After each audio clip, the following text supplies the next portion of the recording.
হাজিরা দিবেন, শুধু আপনাকে ওই কাবা শরীফ চুম্বকের মতোই টানতেছে। যাকে কাবা শরীফ চুম্বকের মতো টানতেছে, বুঝতে হবে যে কাবা শরীফে হয়তো তার নামটা লিখা হয়ে গেছে। যাকে কাবা শরীফ বারংবার আকর্ষণ করতেছে, যাকে কাবা শরীফ বারংবার ডাকতেছে, বারংবার আপনাকে যাওয়ার জন্য চোখের কোটাতে পানি ফেলে ফেলে আপনি আল্লাহ রাব্বুল আলামিনের কাছে কান্নাকাটি করে বলতেছেন, মালিক আমাকে আরেকবার যাওয়ার সুযোগ দেন, মালিক আমাকে আরেকবার যাওয়ার সুযোগ দেন। এই যে আকর্ষণ, এই আকর্ষণটা কিসের? এই আকর্ষণটা হচ্ছে পবিত্র কাবা শরীফের আকর্ষণ। এটা আপনি কোরআনুল কারীমের ভাষায় বলা হয়েছে মাসাবাতাল লিন্নাস।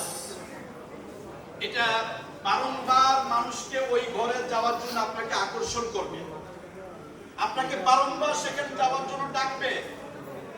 দুনিয়ার যে কোনো ঘর আপনি তাকিয়ে আছেন তো, আপনার তাকানোর পরে চোখের যে একটা আমরা পলক বন্ধ করি, কতক্ষণ পরে বা 10-15-20 সেকেন্ড পরে আপনি চোখের পলক বন্ধ করেন, আপনি হয়তো অনেকক্ষণ তাকিয়ে থাকার পর আর তাকাতে মন চাইবে না, এমন কিছু।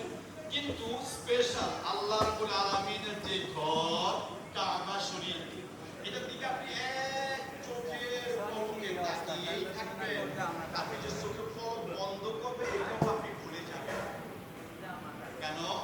এই ঘরটা কার? আল্লাহ। এই ঘরটা তৈরি করছে কে?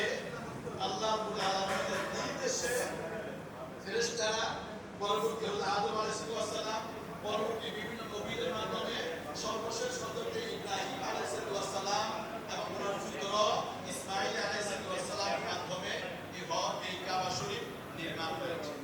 প্রিয় সুধীবৃন্দ, আমরা 2025 সনে আল্লাহ রাব্বুল আলামিনের ওই ঘরে মেহমান হওয়ার জন্য আমাদের নসিবে যাদের মিলেছে, জুটেছে, আমরা সবাই একবার পড়ে নেই আলহামদুলিল্লাহ, মন খুলে পড়ে নেই আলহামদুলিল্লাহ। টাকা থাকলেই ভাই মক্কা শরীফ যাওয়া যায় না, টাকা থাকলে